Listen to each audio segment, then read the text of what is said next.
За юун дөрөнд бас өнөөдөр нийслэлийнхаа иргэдээсээ уучлалтгүймээр байна.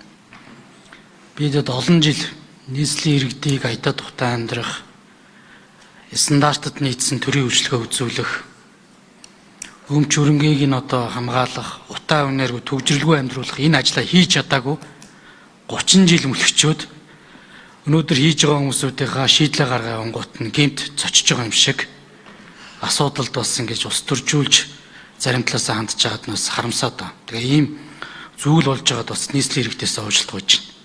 Би ганц зэрэг гишүүнтэй санал нэг байна. Тухайлан төслийн юм асуул зөндөө юм асууж болно. Гэтэ яг суур зарчмын юмудаа бас хэлж ярих нь зөв баг. Тэгээ өнөөдөр энэ үндсэн үйл заасан, үндсэн үйл эрх зүй заасан нутгийн өөрөө өдөртөх ёс төрийн байгууламжийн хувьд нэгдмэл байх. Энэ зүйлүүдийг бид нар үнэхээр ойлгохгүй, олж утгаж иргэдэг хэвээр үнэхээр төрөлдүүлж байна. Би харамсаж байна. Би ганцаа гишүүний хэлж байгаа саналуудыг энэ Усын хурлын олон гишүүд мөн сонсоосоо гэж хүсэж байна. Энэ бидний баталсан хувь шүү дээ. Манай сангийн сайдын хилээд ПУПА гэж гарчаад яваад байгаа залт чи 2011 онд төсвийн тухай хуулийг шинжилэн батлахтаа л оруулсан залт. Одоо хүртэл энийг хэрэгжилтийг дүгнээд асуудлыг ярьж чадаагүй ээж ижил гэмт өчтөр бүх зүйлүүд болцсон юм шиг юм яриа л. 22 онд нэгжийн хуулийг баталж байхад ажлын хэсгийн ахлагч Ж Сүхбаатар гээд хүнд хэлж ирсэн. Энэ ингээ орон нутгийн хямрал руу явууллаа шүү. Энийг болооч. Аваагүй байхгүй ажлын хэсэг төр. Дараас нь энэ гэр орооллыг орон сууцуулж замын хөдөлгөөний төвжирлийг бууруулах хууль буюу 23 онд энэ алдааг засах гад өргөн барьсан хасагдсан. Би өөрөө юу хэлэх чийхээ засаглал талаас иргэдийн төлөөлөгчдийн хурлуудыг давхар ажил хийхгүй байх, харин түрүүчийн ярьж байгаа цалин ус байт юм эсвэл урамшууллыг нь олгох. Түрүү манад одоо бүгшүүлж илээ. Залуун. Гэхдээ бас энэ үндсэн хуулийг бас зөв унших хэрэгтэй. Хоёр оронд тус төрж байгаагаар бас хууль санаачлах эрх нь байгаа байхгүй. Би хамтраа санаачлах хэсэг тгий гэж байна. Тэр би бас ийм санаа нийлэх гишүүд олдож байгаад бас баяртай байна. Гол асуудлыг өгөхөр жишээ нь Лодо самбуу гишүүн энд сууж байгаа амар төвшөө хоёр яг хаан уул дээр адилхан зардал хүн хүчээр гарч ирсэн шүү дээ. Тэгээ бид яг зүгээр өндөө илгээд зүгээр юмыг зүгээр ингээ булзааруулаад яриад чадна. Бодит нөхцөл байдал энэ төрийн бодлогыг чинь гаргаж байгаа шийдвэрүүд юунд аваач юу гэдэг бодох хэрэгтэй. Тэгээ нэгжийн хуулийг хийчээд одоо ингээд энэ хүмүүс энэ хуулийн дагуу ажиллаж байгаа хүмүүсүүдийг буруутгаад та нар яагаад ингэж байгаа гэж болохгүй шүү дээ. Угаасаа хууль эрхцэн орчин би Усын хурлын баталж өгсөн хууль эрхцэн орчин энэ юм чинь. Тэр би энэ зүйлүүдийг бас гишүүд маань ойлгоод бас энэ дээрээс хурал даргалагч гаргах зөвлөмж энэ төрөө сайн бодоосоо гэж хүсэж байна. 22-ын алдаа гарна гэдэг зүйлийг бүр хангалттай хэлсэн. 23 онд энэ алдааг засах гад холбогдох хуулийн төслийг өргөн бариад унгаасан. Энэ нийслэлийн ядаж нийслэлүүдийн иргэдийн төлөөлөгчдийн уралдаанд давхар ажил хийхгүй байдлаар урамшууллыг нь олгоод үлдээч яа засаг даргадаа хяналтаа тавьгүй гэсэн үгүй гэд тухайн энэ манлайлалыг та бүгдийн сонсгол зохион байгуулж байгаа хүмүүсүүд үзэн ядаад байгаа Нямбатар дарга өөрөө санаачлаг гүйсэн багхгүй. Тэгээ дагуулж чадаагүй. Ийм зүйл байгаа. Тэгээ өнөөдөр Усын хурлын төвшөнд ярих бүх зүйлүүдийг ярьж болно гэдэг нэг юм буруу сэтгэлгээнээс өнөөдөр нэгж болох Улаанбаатарыг яриа сууж байгаа байхгүй. Одоо тэгээ дараа нь аймаг дээр болж байгаа бүх юмаа татж ярих юм байна. Өнөөдрийн баталсан хууль эрх зүйн орчинд асуудлуудыг шийдэхин төлөө явж байхад өмнө говь тэнд даад давшгүй ногдол ашгаар нутгийн ишиг тараагаа явж байхад хин ч ирэхгүй шүү дээ. Одоо ярих юм байна л та. Энэ маягаар бүгдийг ярих бах. Энд 126 хүн бүгдийг төвлөрүүлж удирдах шийдвэр гаргадаг гэдэг энэ балаа үзэгдлээсээ бид сэтгэлгээнээс салах ёстой. Өгсөн эрх мэдэл энийг харин зөвөр хэрэгжүүлж нүгдэх хяналтаа тавихыг би бол хизээч үгүйсгээгүй. Энэ сонсгол нэг талтай энэ олон зүйлүүдийн бас зааг ялгааг бас нэг харагдуулах. За үнэхээр тэр буруутай янз бүрийн хүмүүсд нь хууль эрхтийн байгууллага шаарлах үз. Тэгэхээр энийг зааг ялгааг гаргах бас зүйл рүүгээ явж байгаад бас таатай байна. Тэр Улаанбаатар хот чинь төгжрлөөсөө салах хэрэгтэй үстэй. Хөрсний бохирдлоосоо салах хэрэгтэй. Агаарын бохирдлоосоо салах хэрэгтэй. Энэ төгжрөл гэр бүлийн чанартай цаг гэж байхгүй. Энэ орон сууцуул аятаа тухтай амьдрмаар байна. Өнөөдөр орон сууцнд амьдарч байгаа хүмүүс халуун усны төлбөрт за 40-50 мянган төгрөг төлж явахад гэр оролт амьдарч байгаа хүмүүс халуун усны газар ороод энэ үйлчлэгээ авахад энээс 3 дахин илүү төлдөг шүү дээ манайхаа. Ийм амар өрхийн зардал нэмэгддэг байхгүй. Тэр хүмүүс чи өөрийгөө гэрүүлдээ зарцуулах цагаа нүүрсээ хаглаад нүүрсээ зөөгөө сууж идэв. Тэгэхээр энэ орон сууцлах бодлогыг зайлшгүй хийя л гэдэг зүйл байгаа. Үнэхээр гэр ороолын амьдралд үзээгүй, тэргээр явж үзээгүй. Тийм хүмүүс өнөөдөр ингээд бас гой гангийн юм яриад энэ нутгийн өрөө өдөрт өсний хүмүүсүүдийг авчирч суугаад загнаа сууж хагаад харамсаж байна. Тэгээ энэ хүмүүсүүдийг өгнө энд гудамжинд гараад ажиллаа хийж их хэрэгтэй байхгүй. Бидэд энд харин хинтээ энэ сонсголоо хийх хэрэгтэй байсан бөхөр засгийн газрын орон нутаг хариуцсан сайдаа дуудаал бид нар ярьж явах хэрэгтэй байсан. Тэгээ өнөөдөр бүх юм шат шатандаа алдагдлаа. Одоо удахгүй ингээд хаанаас бүх аймагуудаас удирдгуудаар нь дуудж авчирч байгаа бид загнаа суудаг юм өвчтөө хүмүүс болох юм байна. Энэ хэл хязгаараа бид нар цаашдаа бодох ёстой шүү гэдэг зүйлийг хэлье. Үнэхээр төсвийн асуудал байвал 11 онд баталсан төсвийн хуулийнхаа хэрэгжилтийг хэдүүл ярмаар байна. Засаглалын асуудал алдаад байгаа бол 22 онд баталсан нэгжийн хуулиа эргэж харъя. Ийм зүйлүүд байна. За тэгээд өнөөдрийн ийм одоо шийдлүүд нь одоо бас тодорхой бус ийм сонсголуудын дараа улс төрчлөлтөнд явах юм бол энэ мега төслүүд чинь арай эрсдэлд орно. Энэ төслүүдийн хамгийн том эрсдэл бол хоос улс төрчлөлт. Хоос улс төрчлөлт. Ийм л зүйл юм. Тэгээ одоо яг хуу би бас энэ нийслэлд ажиллаж байгаад хамгийн дөрөнд иргэдийн санал хүсэлтийг харахад замаа засаач гэдэг байсан. Тэгээ замаа зассан. Эрчим хүч тог тасархад эрчим хүчний их усрыг бариач гэж хэлсэн. Төгжрөл утаагаа шийдээ чи орон сууцнд амьдрмаар байна. Жил 50,000 хүн ипотекийн зээл тамрагдах гайг хүлээгээ явж байгаа шүү дээ. Гэтэл хувийн хвшил бүр өсрөөд хичээгээд 19 мянга. Энэ хувийн хвшлийн зах зээл рүү ороогүй байхгүй. Цаана стил 31,000 хүн орон сууцаа хүлээгээд хамрагдъя гэж байж байна. Энэ зах зээлийг хувийн хвшил одоохондоо дийлж чадахгүй байгаа байхгүй. Хоёрдугаарт энэ яг өнөөдрийн энэ Улаанбаатар хотын нүүн дээр одоо маш төвөгтэй байсан. Тэгээ өнөөдөр бас энэ танхимд уг нь 23 их 80 дээр тоглож байгаа төрийн өмчт компаниудынхаа төсвийг ярих хэрэгтэй байсан. Жилд 23 их 80 дээр төрийн өмчт компани 100 компани тоглож байхад за зарим нь мэдээж үр ашигтай ажиллаж байгаа. Тэр 5-6 компани байна. 90 компани 23 их 80 дээр ус төрчтөндийн хамаарлахгүй хүмүүс тоглож байхад хинч дуграагүй сонсгол хийгээгүй ичиж энд өнөөдөр хууль заасны дагуу чиг үүргээ хэрэгжүүлж байгаа хүмүүсүүдийг дууж авчираад ажлыг нь үрээд хин нэг этгээдүүд ингээд ус төрийн оноо цуглуулад сууж байгаад одоо харамсаж байна. Би хэлэхүүгээ л хэлж штэ. Ийм зүйл байна. Тэгэхээр энийг бас манайхан бодно үстэй. Тэгээд энэ засаглалыг сайжруулах гэдэгтээ бол 100% санал нэг байна. Энэ асуудлыг сонгуулийн хуулийн гинжгсэн тухайн үед Батамгалан гишүүнээр өнөөдрийн барилга утга болтын сайд Батамгалан гишүүнээр хувь гишүүнийх нь өвд өргөн барьж ирсэн. Сонгуулийн тогтолцоогоо ингэж засаа гэдэг. Парламент нь хүлээж аваагүй, хилцээгүй, оруулж ирсэн зөв зөвтэй юмнуудыг дандаа унгааж ирсэн баггүй юу. Тэгээ ерөн мөнгөгүй шийдэгдэх юм байхгүй. Хэрвээ бидэд одоо олон улс дээрээс босгож ирсэн энэ одоо болцоот бүх зүйлүүдийг энэ удаадаа зөв ашиглаж чадахгүй байх юм бол бид тэдтэй харьцах ерөн хөрөнгө оруулагч үлдэхгүй дээ.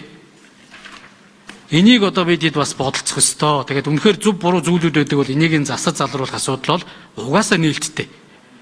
Бага юмнуудыг хит их ус төржүүлнэ гэдэг бол яг үндэ хэлэхэд энэ том эрсдэл шүү. Энэ парламент дээр бүх зүйлүүдийг төвдрүүлээд хамсуулж тавих байдлаар юу ч шийдээгүй гэдгийг ойлгож байгаа шүү дээ. Өнөөдөр 40 жил жишээ нь ганцхан эрчим хүчний их усэр барьж чадаагүй ус шүү дээ. Гэвтэл нийслэл өнөөдөр 2 жилийн дотор газрын чөлөөдөд мөнгөний усгоод төрийн үйлчлэлийн түвшлэр 5 дугаар цэцлэгээ станцыг барих гэж байна. Тэгэхээр би одоо зүгээр ийм зүйлүүдийг хэлмээр байх юм. Тэгээ одоо яг үндэ хэлэхэд одоо орон нутаг төгсөн эрх мэдлүү ингэж бидэд булаацалдаж бишээ. Энэ эрх мэдлүүдийн асуудал байвал харин орон нутгийн асуудал хариуцсан засгийн газрын гишүүдтэйгээ бидэд энд ярмаар байна. Нийтлэг асуудал ярих гэж байгаа бол 21 аймгийн засаг даргын дээрээ суумаар байна. Ямар асуудал нь үүсэж байна. Тэгэхээр энэ дээрээс одоо анхаарья гэдэг зүйлийг л бид нар ярмаар байна. Төсвийн 53-ын төлөв чи бүх аймагт хамаатай шүү дээ мөнх соёл гишүүнэ. Та бол ганцаараа ухаантай байх. Энэ нэгжийн үйл чи бүх 21 аймагт хамаатай шүү дээ. Гүг мушгаад байгаа юм алга. Нийтлэг юмаа хэдүүлээ ярьж сурах хэрэгтэй. Тэгэхээр одоо мөнх соёл гэдэг нэг ганц ухаантай хүн бүгдийг ингээд загнаад байж чадахгүй байхгүй. Нийслэлчүүдээс яваад үзээч. Та яг нийслэлийн иргэд юу хүсэж байна? Орон сууц төгжрөл утааг шийдээд өгөөч л гэж байгаа. Энэ тэгээ мөнгөгүйгээр энэ тодорхой хэмжээний олон улсын төрийн үйлчлэлийн түвшилтэд харьцахгүйгээр энэ асуудал шийдэгдэх юм уу гэдэг зүйлийг та зүгээр асуугаад үз. хинч бүгдийн загинж авчираад аятайхан байгаараа гэд хэлээд чадна. Тэгээ гишүүд маань ч гэсэн энийгээ бодно. Харин та биднэрт энэ дээрээ ажлын хэсэг гаргаад хууль эрх зүйн орчинд засах бүрэн эрх нь байгаа, үүрэг нь байгаа. Энийг л бид нэр хараасаа гэж одоо хүсэж байгаа байхгүй. Тэгээ ерөн замын чанарыг ч гэсэн мэддгүй юм байна. Зам одоо олон улсын талаас 4 ангиллагддаг шүү дээ. Чанартай зам, дундад чанартай зам, одоо чанар муудж байгаа улам чанаргүй гэдэг. Доотлын 2 англи руу оруулахгүйгээр замаа суур хундамаа одоо суур бүтээцийг эвдэхгүйгээр замаа засвал энэ өртгөн нэмэгддэг байхгүй юу та манайхаа. Тэгээ иргэдэн заавал замыг дэлбэрсэн өн суур бүтсэн эвдэрсэн өн зам засах ёстой гэдэг бидний нөгөө мөнгөгүй сэтгэлгээгээр бүх юм тандаад байгаа. Үнэхээр харамсаж байна. Тэгээ яг энийг одоо мэрэгжлийн хүмүүсүүдээс ингээд сонсвол өөр л байдаг. Тэгээ одоо иргэд олон нийтэд мэдээлэл зөв өгж ажиллах би бүрэг даваг дарах ч юм уу одоо хүмүүсүүдийг авчираа та нар засаглаад сайжруулгээ загнах биш бид дарин ажиллаа хийх ёстой юм байна гэдгийг гишүүд маань хийх одоо санаачлалууд байгаа мэн гэдэг дээр би одоо бас их талархууштай хандж байна. Тэгээд ийм л байгаа. Тэгээ одоо хэдүүлээ яг вэ тэгээд зөв бурууг нь хуулийн байгууллага АТГ үт юм уу прокурор нь үт юм уу цагдаа нь үт юм уу шалгаад нэгдэлтэй гарах бах. Хөгж сурсан энэ асуудал дээр шат чатны зүгээр зохих ёстой хэмжээнд дээр хяналттай тавих. Тэрнээс биш хоос улс төржүүлэл одоо бас энэ нийслэлийн асуудлууд дахиад одоо хэдэн жилээр шийдэгдэхгүй явна гэдэг бол энд л амьдарч байгаа хүмүүсүүдийн цаг зардал, амьдралын өртөг ийм зүйлүүд гарнаа. Тэгээ үнэхээр яг зүгээр би зарим тэр олон нийтийн сүлжээн дээр ирж байгаа залуучуудыг ойлгож байгаа. Бас сайн санааны үүднээс мэдээлэл дутуу ийм зүйлүүдийг ярихыг үгүйсэхгүй шүү. Тэгэхээр тэр хүмүүсүүдэд татж оролцуулаад мэдээлэл өгөөл ажиллах хэрэгтэй. Тэгээ энэ дээр ингээд хаамаагүй одоо ингээл одоо бүх зүйлүүдийг буруу байсан гэдгээр явах юм бол 21 аймгийн асуудлуудыг цаашдаа шийдэж чадахгүй дээ. Бид яг эндээс төвөөс удирдныг бол бүх зүйл байхгүй. Тэгэхээр энийг одоо бас яг зүгээр эцэст нь протокол дахин давтчихъя. Тэгээд бүрэг даваг дарга байт юм уу хин нэг нь бас хариулаач. Энэ нэг яриад байгаа мега төслүүд чинь ерөнхийдөө улсын хурлын шийдвэртэй нь хийдэй. Улсын хурлаар батлагдсан бодлогын бичиг баримт тусгагдсан нь хийдэй. Огт бодлогын бичиг баримтууд тусгагдаагүй нь хийдэй. Энэ бүх суурь судалгаануудыг нь бол миний мэдж байхын дандаа олон улсын байгууллагуудаар хийгдсэн. Олон улсын байгууллагуудын өгсөн рекомендац болон бусад зүйлүүдээр хийж байгаа нь хэд байгаа. Энэ 16-аас. Яг төсвөө санхүүжүүлээд явж байгаа нь хэд байгаа. Ихэнх нь бид нар бусдын мөнгөөр асуудлаа шийдэх гээд босгож ирсэн мөнгө шүү дээ. Тэгэхээр энэ зүйлүүдээ бас ингээд нэг тоо статистикийн зүгээр хариулчих. Би одоо ганцхан л юм асуулт асууя. Энэ одоо нийслэлд бол олон мега төсөл байгаа. 24-ийг сонгож ирсэн мөнгөө усгаж байгаа 16 байгаа. За 16-аас та нэг дурдаад улсын хурал гэдэг юм уу энэ одоо бодлогын шийдвэр нь гарсан хэд байгаа. Олон улсын одоо судалгаа шинжилгээ зөвлөмжийг дагж хийгдэж байгаа нь хэд байгаа. Ийм зүйлүүдийг бас нэг одоо иргэд олон нийтэд мэдээлэл өгөөч л гэдэг зүйлийг хэлээ. Тэгээд өөрсдийнхээ цагтаар би одоо мөнх соёл гишүүний ярьж байгаад хүндэтгэлтэй хандаа сонсч ирсэн. Тэгэхээр энд хүндэтгэлтэй хандъя л гэж одоо хүсмээр байна. За сайн зэрэг гишүүний асуултанд хариулъя. Нэгдсэн төслийн удирдлагын газар төвшин жаргал байна. За нийслэл Улаанбаатар хотод хэрэгжиж байгаа нийт 24 мега төслүүдийн одоо бодлогын баримт хувийг сурвалжуудыг бол бид хэд нэг үрчлэн эмэгтгэж гаргалаа. За үүнд бол олон улсын гэрээтэй 4 төсөл хөтөлбөр байна. За бодлогын баримт бичиг тусгагдсан. Өөрөөр хэлбэл алсын хараа 20 50 шин сэргэлтийн бодлого. За улсыг хөгжүүлэх 5 жилийн үндсэн чиглэл. За дээр нь тухайн онуудын үндсэн чиглэлүүд. За дээр нь Монгол Улсын засгийн газрын тогтоол, албан даалгавар. За сайдын тушаал. За Монгол Улсын их хурлын тогтоол, засгийн газрын тэмдэглэл.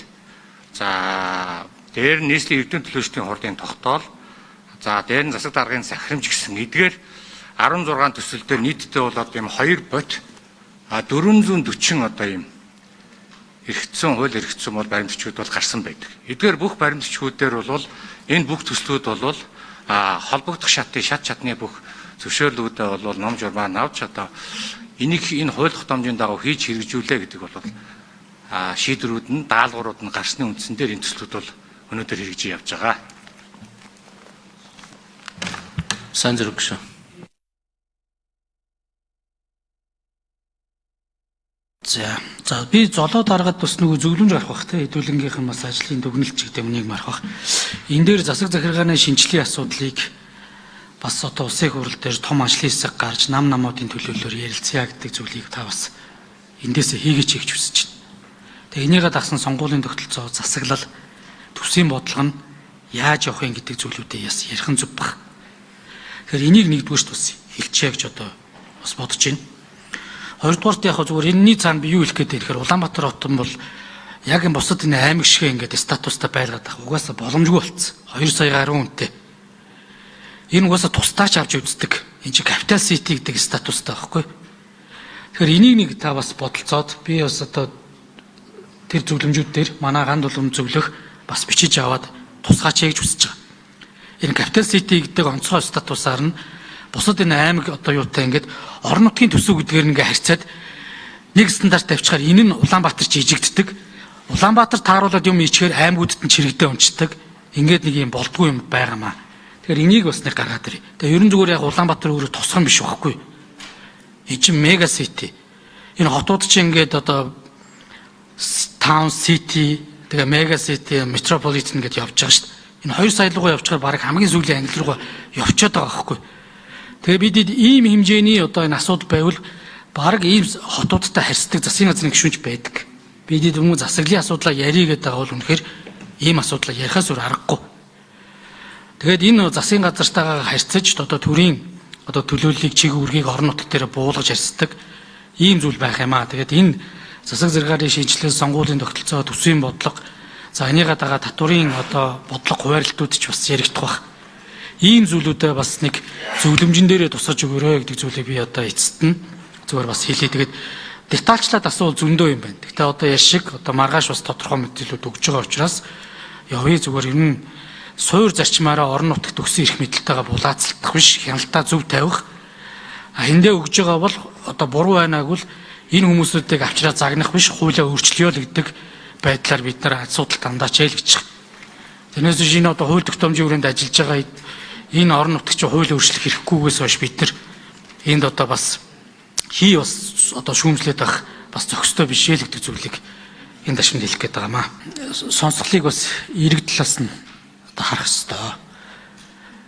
Эрэг талын нэг одоо олон зүйлүүд бас манай галаа өгш бол боловсролын асуудлаа дагнадаг учраас энэ лугаа чиглүүлж хэлж байгаа шүү. Би бол одоо бас Баярмаа гишүүн ч гэдэг юм уу бас нэг зарим гишүүдийн амнаас гараад тэр засаглалыг сайжруулах.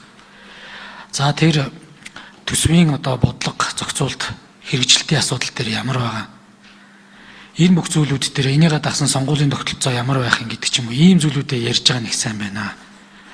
Маш их олон жил яриад яг гүйцэтгэл байхгүй хэрэгжүүлэх нэг шийдэл рүү нэг юм одоо яг гэдэг зориглоод орох гоо тэгэхээр нэг жоохон халгадаг улс төрийн нюансууд нь болж өгдөг нэг ийм зүйл байсан. Тэгээ би бас энэ хилцүүлгийг одоо бодолцоо цаашдаа энэ орон нутгийн эрх мэдлийн асуудал угаасаа байна.